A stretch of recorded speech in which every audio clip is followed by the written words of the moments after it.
ইবলিস যখন মৃত্যুর ফেরেস্তার মুখোমুখি হবে সেই মুহূর্তটি নিয়ে আলোচনার আগে আমাদের একেবারে শুরুতে ফিরে যেতে হবে তার প্রকৃতি, তার অহংকার এবং তার পরিণতি বোঝার জন্য।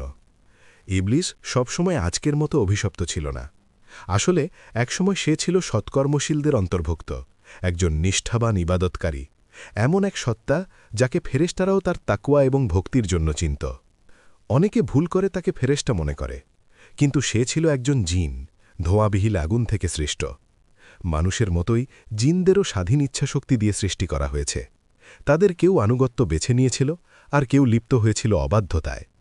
তাদের মধ্যে ইবলিস ছিল ব্যতিক্রম। তার ইবাদত এতটাই অসাধারণ ছিল যে আল্লাহ তাকে আসমানে ফেরেশতাদের মর্যাদায় উন্নীত করেছিলেন। তার দৃশ্যমান ভক্তি এবং ধার্মিকতার কারণে তাকে এই সম্মান দেওয়া হয়েছিল।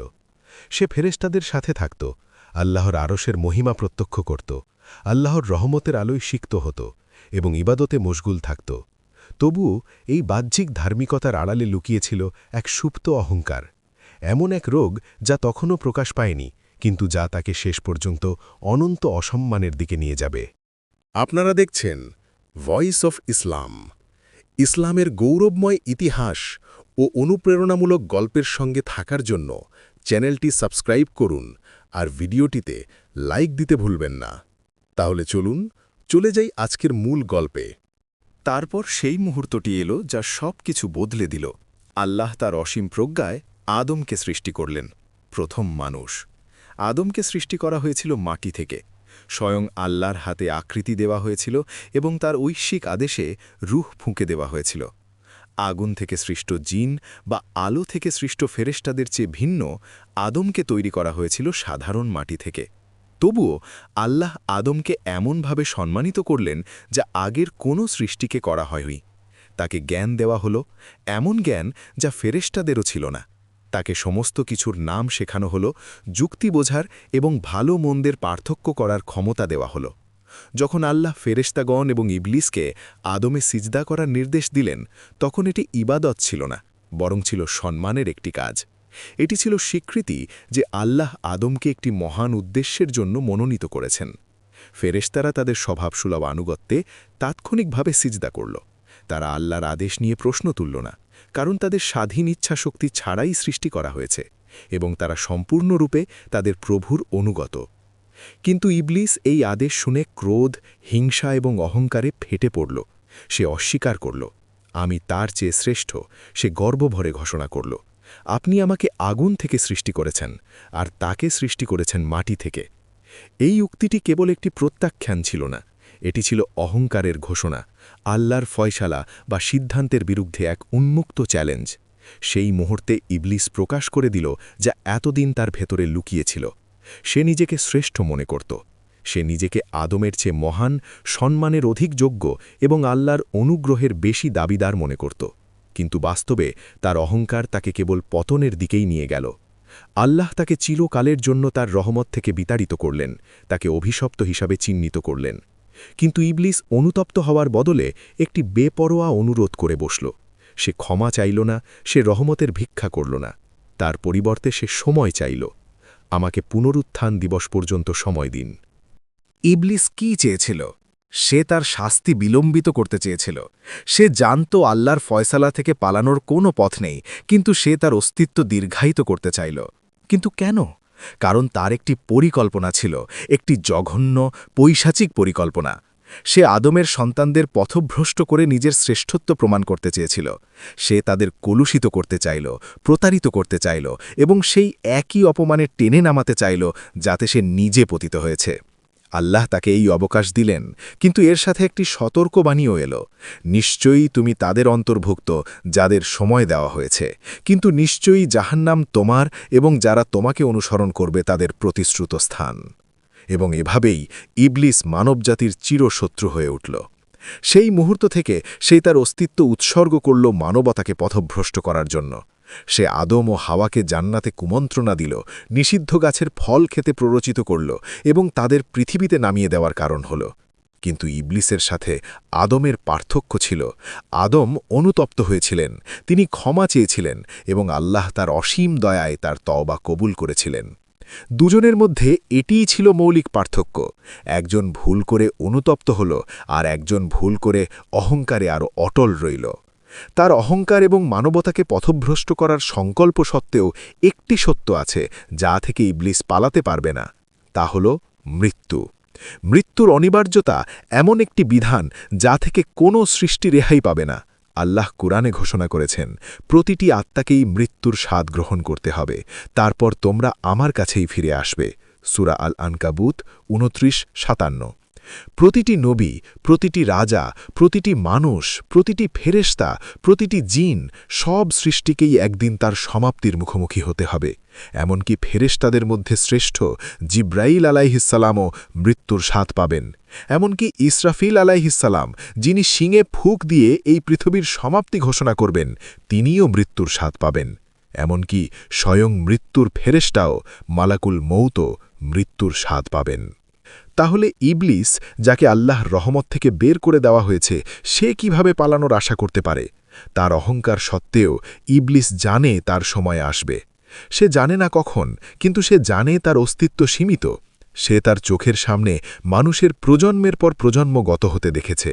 সে তাদের কানে কুমন্ত্রণা দিয়েছে, প্রতারিত করেছে, পথভ্রষ্ট করেছে, এবং দেখেছে কিভাবে মৃত্যুর ফেরেশতা এসে তাদের জান কবজ করেছে।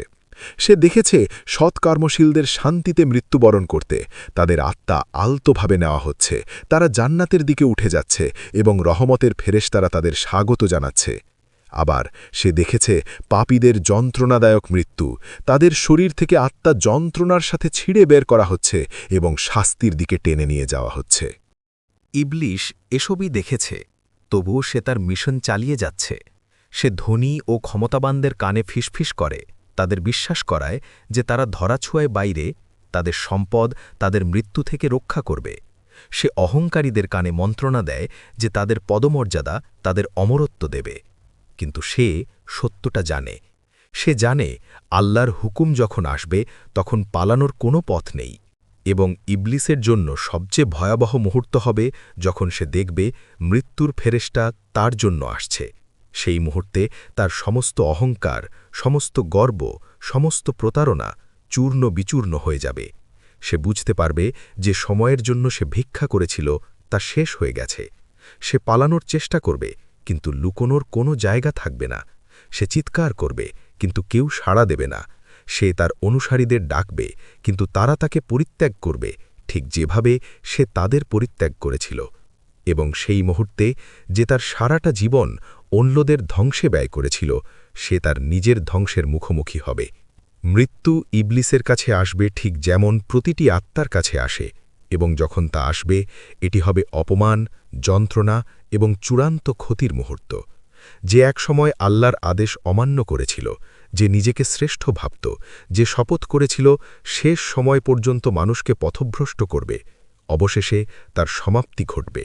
তার অহংকার তার পতনের সূচনা করেছিল, তার অস্বীকৃতি তার ভাগ্য নির্ধারণ করেছিল, এবং মৃত্যুর অনিবার্যতা তার মিশনের সমাপ্তি ঘটাবে।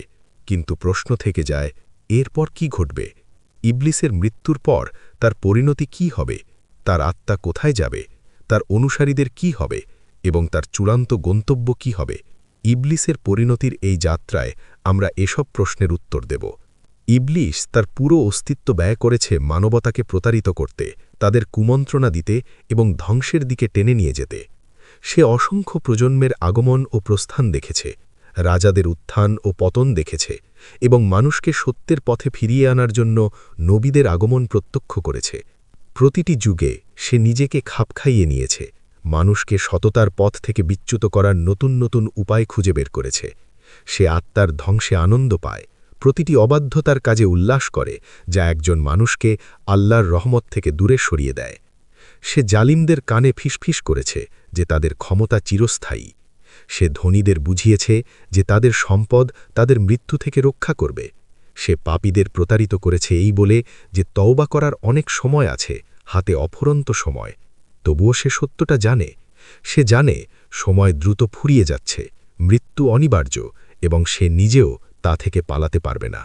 শতাব্দী ধরে ইবলিস এই মুহূর্তটিকে ভয় করেছে, এবং এখন অবশেষে তা উপস্থিত। পৃথিবী, যেখানে সে হাজার বছর ধরে স্বাধীনভাবে বিচরণ করেছে তা আর তার জন্য নিরাপদ আশ্রয়স্থল নয়। পাহাড়, সমুদ্র, জিনেদের গোপন জগৎ কোনো কিছুই তাকে আল্লাহর হুকুম থেকে আড়াল করতে পারে না। এবং তারপর সে দেখতে পায় আকাশ অন্ধকার হয়ে আসে, বাতাস ভারী হয়ে ওঠে এবং এক অদম্য শক্তি তার উপর নেমে আসতে শুরু করে। মৃত্যুর ফেরেশতা মালাকুল মৌত এমন এক ভয়াবহ রূপ নিয়ে উপস্থিত হন যে সবচেয়ে কঠিন আত্মাও ভয়ে কেঁপে উঠবে। ইবলিশ এই ফেরেশতাকে আগেও অসংখ্যবার দেখেছে। সে সহজে সৎকর্মীদের জান কবজ করতে দেখেছে, রহমতের ফেরেশতাদের অভ্যর্থনায় তাদের চেহারা শান্তিতে উজ্জ্বল হতে দেখেছে। সে তাকে পাপীদের আত্মা অসহ্য যন্ত্রণার সাথে ছিঁড়ে বেড়ে করতেও দেখেছে, শাস্তির দিকে টেনে নেওয়ার সময় তাদের আতঙ্কের চিৎকার শুনেছে। কিন্তু এবার বিষয়টা ভিন্ন। এবার মৃত্যুর ফেরেশতা এসেছে তার জন্য। ইবলিসকে আতঙ্ক গ্রাস করে, সে পালানোর চেষ্টা করে, তার আকৃতি পরিবর্তন করে, মরিয়া হয়ে মুক্তির পথ খোঁজে। সে পাহাড়ের সর্বোচ্চ চূড়ায় ছুটে যায়, কিন্তু মৃত্যুর ফেরেশতা সেখানে অপেক্ষা করছে। সে সমুদ্রের গভীরতম খাদে ডুব দেয়, কিন্তু মালাকুল মউত সেখানেও উপস্থিত। সে বিশাল মরুভূমিতে অন্ধকার গুহায় দৌড়ায়, এমনকি জিনদের অদৃশ্য জগতেও লুকানোর চেষ্টা করে, কিন্তু সবই বৃথা। আল্লাহর ফয়সালা থেকে পালানোর কোনো উপায় নেই। তার অস্তিত্বে প্রথমবারের মতো ইবলিস সত্যিকারের চূড়ান্ত ভয় অনুভব করে। অনুসারী হারানোর ভয় নয়, ক্ষমতা হারানোর ভয় নয়, বরং অস্তিত্বহীনতার ভয়, অজানার ভয়। সে জানে তার জন্য কি অপেক্ষা করছে, এমন এক শাস্তি যা কল্পনারও অতীত, এবং সে জানে কোনো অনুনয় বিনয় তার ভাগ্য পরিবর্তন করতে পারবে না। মৃত্যুর ফেরেশতা কোনো কথা বলেন না, কোনো আপোষ করেন না, কোনো দেরি করেন না। তাকে যা আদেশ করা হয়েছে তিনি তাই করেন। অকল্পনীয় শক্তির সাথে তিনি ইবলিসের আত্মার দিকে হাত বাড়ান। মুমিনদের মতো নয়, যাদের আত্মা আলতোভাবে এবং রহমতের সাথে নেওয়া হয়। ইবলিসের আত্মা তার শরীর থেকে এমন তীব্রতার সাথে ছিঁড়ে নেওয়া হয় যে তার সত্তার প্রতিটি কণা যেন বিদীর্ণ হয়ে যায়। এই যন্ত্রণা সে মানবজাতিকে যা দিয়েছে তার চেয়েও বহু গুণ বেশি। সে যাদের প্রতারিত করেছে তাদের কষ্টের চেয়েও ভয়াবহ। এটি অসহ্য, অনন্ত, মর্মান্তিক। ইবলিস চিৎকার করে, মুচড়াতে থাকে, লড়াই করে, কিন্তু সব বৃথা। যে মুহূর্তটিকে সে ভয় পেত তা এসেছে। এখন সে আর প্রতারক নয়, সে নিজেই প্রতারিত। যে একসময় তার অনুসারীদের ক্ষমতা, আনন্দ এবং স্বাধীনতার প্রতিশ্রুতি দিয়েছিল, সে এখন ক্ষমতাহীন, ভাঙাচোরা এবং একা। তার আর্তনাদ আসমান ও জমিনে প্রতিধ্বনিত হয়, কিন্তু কেউ তার জন্য শোক করে না, কেউ তাকে করুণা করে না। ফেরেশতারা তার জন্য কাঁদে না, সৎকর্মচারীরা তার জন্য দুঃখ করে না। একমাত্র যা তাকে স্বাগত জানায় তা হল তার অনন্ত শাস্তি। তার শরীর থেকে যখন আত্মা ছিঁড়ে বের করা হয়, আসমানবাসী আনন্দিত হয়, পৃথিবী স্বস্তির নিঃশ্বাস ফেলে। জিনরা, ভালো এবং মন্দ উভয়ই স্তম্ভিত হয়ে পড়ে। মহাবিশ্বের প্রাণীরা সেই সত্তার পতন প্রত্যক্ষ করে যে হাজার বছর ধরে আল্লাহর অবাধ্যতা করেছিল। এবং ঠিক এভাবেই ইবলিস, যে একসময় নিজেকে আদমের চেয়ে শ্রেষ্ঠ মনে করত, যে বিনম্রতায় মাথা নত করতে অস্বীকার করেছিল, সে ধূলিসাৎ হয়ে যায়। কিন্তু এরপর কি ঘটে? ইবলিসের মৃত্যু কেবল একজন ব্যক্তির সমাপ্তি নয়, এটি একটি যুগের সমাপ্তি, অস্তিত্বের গল্পের একটি অধ্যায়ের সমাপ্তি। তার মৃত্যু শেষ দিনগুলোর শুরুর ইঙ্গিত দেয়। তার বাহিনী, তার শয়তানরা, যারা অন্ধভাবে তাকে অনুসরণ করত, তারা বিশৃঙ্খলায় পড়ে যায়। তারা সবসময় নির্দেশনার জন্য, মানবতার বিরুদ্ধে তাদের যুদ্ধে নেতৃত্বের জন্য তার দিকে তাকিয়ে থাকত। কিন্তু এখন তাদের প্রভু নেই, এবং তার সাথে তাদের নিশ্চয়তাও ভেঙে চূর্ণ হয়ে যায়। অন্ধকারের গহীনে তার অনুসারীরা একে অপরের বিরুদ্ধে যেতে শুরু করে। তারা ভয়ে ফিসফিস করে, নিজেদের পরিণতি নিয়ে প্রশ্ন তোলে। তারা সবসময় বিশ্বাস করত যে ইবলিস তাদের সবার চেয়ে বেশি দিন টিকবে, সে চিরকাল তাদের কমান্ডার হিসেবে থাকবে। এখন তারা বুঝতে পারে যে তারাও মরণশীল, তাদেরও একই পরিণতির মুখোমুখি হতে হবে। যে শিকল তাদের একসাথে বেঁধে রেখেছিল তা ভাঙতে শুরু করে, এবং তাদের মধ্যে আতঙ্ক ছড়িয়ে পড়ে। কিন্তু মানবতার জন্যে ইবলিসের মৃত্যুতে কোনো শোক নেই। সৎকর্মশীলরা এই সংবাদ শুনে আনন্দিত হয়, জেনে যে তাদের সবচেয়ে বড় শত্রুর পতন হয়েছে। নবী, শহীদ এবং মুমিনরা যারা তার কুমন্ত্রণার বিরুদ্ধে লড়াই করেছিল, তারা বিজয়ী হয়ে দাঁড়ায়। জালিম, পাপিষ্ঠ এবং যারা তাকে অনুসরণ করতে বেছে নিয়েছিল, তাদের জন্যে অনুশোচনা ছাড়া আর কিছুই অবশিষ্ট থাকে না। এবং তারপর তার বিশ্বাসঘাতকতার সত্যতা সবার কাছে স্পষ্ট হয়ে যায়। যারা তার কাছে নিজেদের সঁপে দিয়েছিল, যারা তার পূজা করেছিল, যারা তার মিথ্যা প্রতিশ্রুতির বিনিময়ে নিজেদের আত্মা বিক্রি করেছিল, তারা এখন তার প্রতারণার গভীরতা বুঝতে পারে। কুরআন এই মুহূর্তটির ভবিষ্যৎবাণী করেছিল। এবং শয়তান বলবে, যখন সব কিছুর ভয়শালা হয়ে যাবে, যে নিশ্চয় আল্লাহ তোমাদের সত্য ওয়াদা দিয়েছিলেন, আর আমিও তোমাদের ওয়াদা দিয়েছিলাম, কিন্তু আমি তোমাদের সাথে ওয়াদা ভঙ্গ করেছি। তোমাদের ওপর আমার কোনো আধিপত্য ছিল না, কেবল এতটুকু ছাড়া যে আমি তোমাদেরকে ডেকেছিলাম আর তোমরা আমার ডাকে সাড়া দিয়েছিলে। কাজেই তোমরা আমাকে দোষ দিও না, বরং নিজেদেরকেই দোষারোপ করো। সূরা ইব্রাহিম 14-20 আয়াত। তার অনুসারীরা, যারা একসময় ভেবেছিল সে তাদের ক্ষমতা এবং আনন্দের দিকে নিয়ে যাবে, এখন পরিত্যক্ত অবস্থায় দাঁড়িয়ে আছে। তাদের জন্যে কোনো মুক্তি নেই, কোনো ফেরার পথ নেই। তাদের বোধোদয় হয় অনেক দেরিতে। তারা প্রতারিত হয়েছে এবং এখন তাদের পরিণাম ভোগ করতে হবে। ইবলিসের উত্তরাধিকার, তার গড়ে তোলা প্রতারণার সাম্রাজ্য ধসে পড়ে, পৃথিবী তাকে ছাড়াই এগিয়ে যায়। তার নাম হয়ে ওঠে একটি সতর্কবার্তা, অহংকার এবং পতনের প্রতীক। কিন্তু তার ভাগ্য তখনও পুরোপুরি নির্ধারিত হয়নি, কারণ তার চূড়ান্ত গন্তব্য অপেক্ষা করছে। যেই শাস্তির প্রতিশ্রুতি তাকে দেওয়া হয়েছিল সেই মুহূর্ত থেকে, যখন সে আল্লাহের অবাধ্য হয়েছিল, তা এখন সামনে।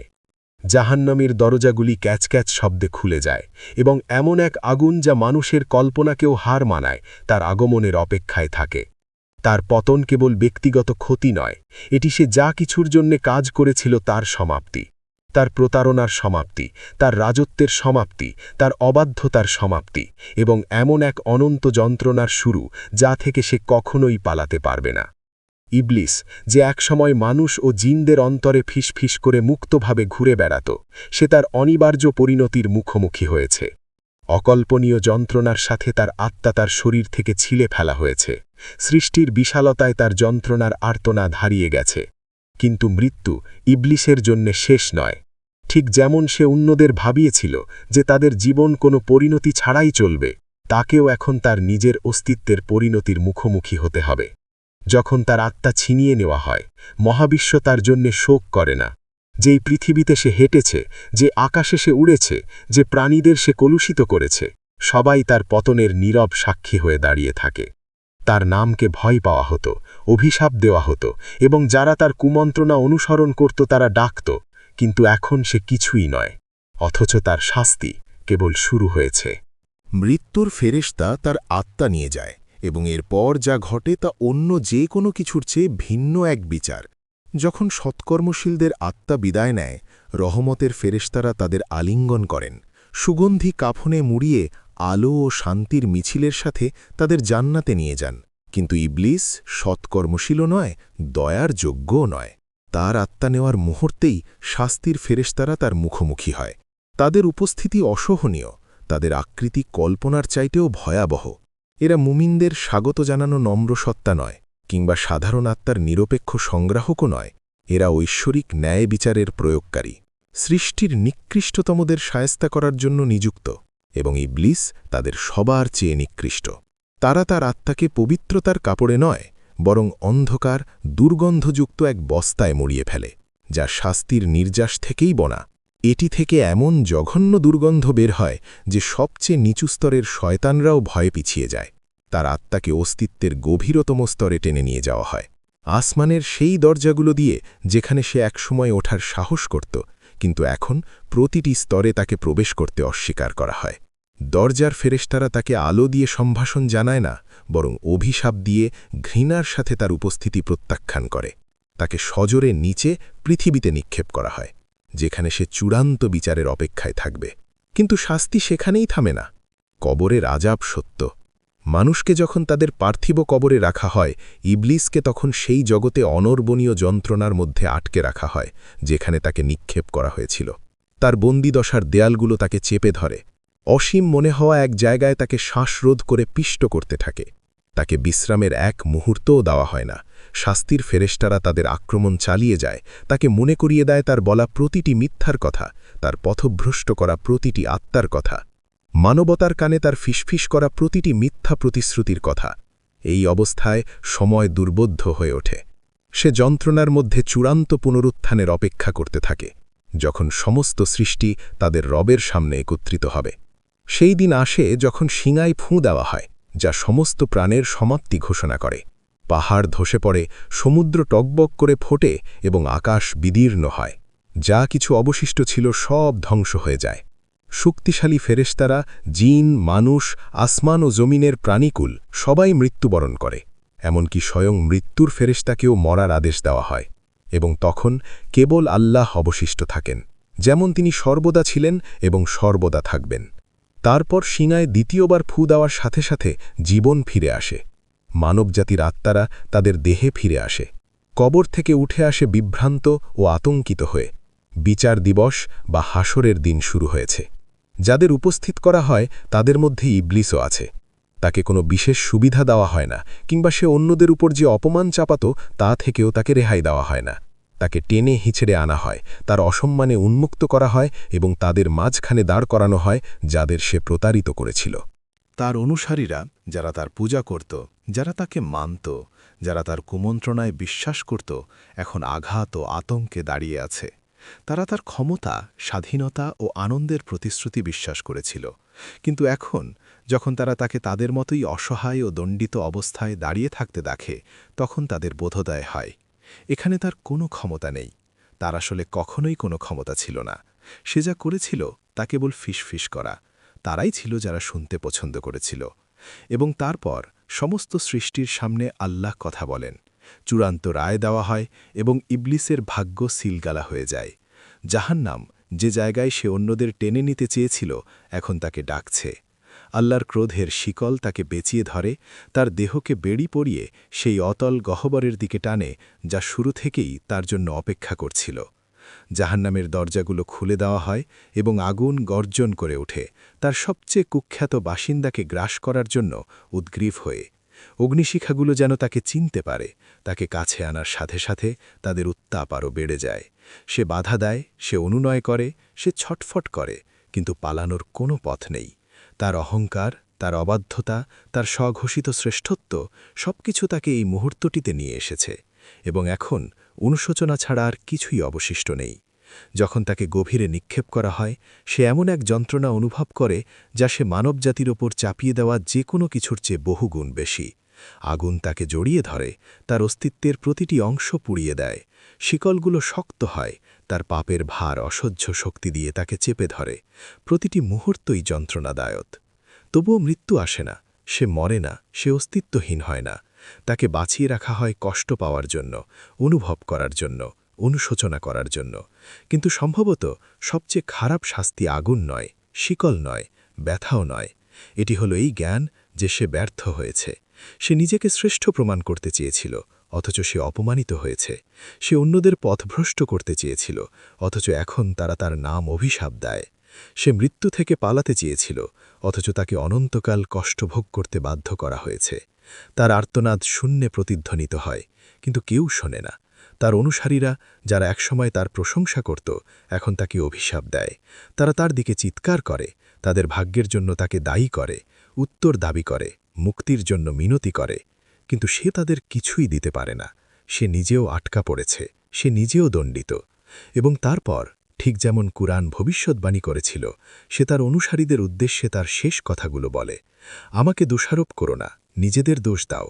আমি কেবল ফিসফিস করেছি আর তোমরা শুনেছ। আমার তোমাদের ওপর কোনো ক্ষমতা ছিল না, কেবল আমি তোমাদের ডেকেছি আর তোমরা সাড়া দিয়েছ। এটি হলো চূড়ান্ত বিশ্বাসঘাতকতা, তার প্রতারণার শেষ স্বীকৃতি। এবং তারপর সে আগুনে হারিয়ে যায়, সেই যন্ত্রণায় তলিয়ে যায়, যা কখনোই শেষ হবে না। কিন্তু মুমিনদের জন্য তার প্রতি কোনো দুঃখ নেই। সৎকর্মীরা স্বস্তি পায় এই জেনে যে তাদের সবচেয়ে বড় শত্রু পরাজিত হয়েছে। নবী, শহীদ এবং ইবাদতগারীরা, যারা তার কুমন্ত্রণাকে প্রতিহত করেছিল, সবাই আল্লাহর ন্যায় বিচারে আনন্দিত হয়। এবং ইবলিস যখন অতল গহ্বরে মিলিয়ে যায়, তখন যারা অটল ছিল তাদের জন্য জান্নাতের দরজা খুলে যায়। তারা অনন্তকালের বাগানে প্রবেশ করে, ফেরেশতাদের দ্বারা অভ্যর্থিত হয়, তাদের রবের রহমতে আলিঙ্গনবদ্ধ হয়। সেখানে আর কোনো ভয় নেই, কোনো প্রতারণা নেই, সন্দেহের কোনো ফিসফিসানি নেই। ইবলিসের জন্য আছে কেবল আগুন, মুমিনদের জন্য আছে কেবল শান্তি। এবং শেষ পর্যন্ত ইবলিসের গল্প কেবল তার পতনের গল্প নয়, এটি একটি শিক্ষা, একটি রিমাইন্ডার যে অহংকার ধ্বংসের দিকে নিয়ে যায়, অবাধ্যতা অনুশোচনার দিকে নিয়ে যায়, এবং আল্লাহর রহমত তাদের জন্য যারা তা অনুসন্ধান করে। তার গল্প শেষ হয়েছে, কিন্তু যারা এখনও জীবিত তাদের গল্প লেখা এখনও বাকি আছে। তারা কি তার পথ অনুসরণ করবে, নাকি দেরি হওয়ার আগেই তার স্রষ্টার দিকে ফিরে আসবে?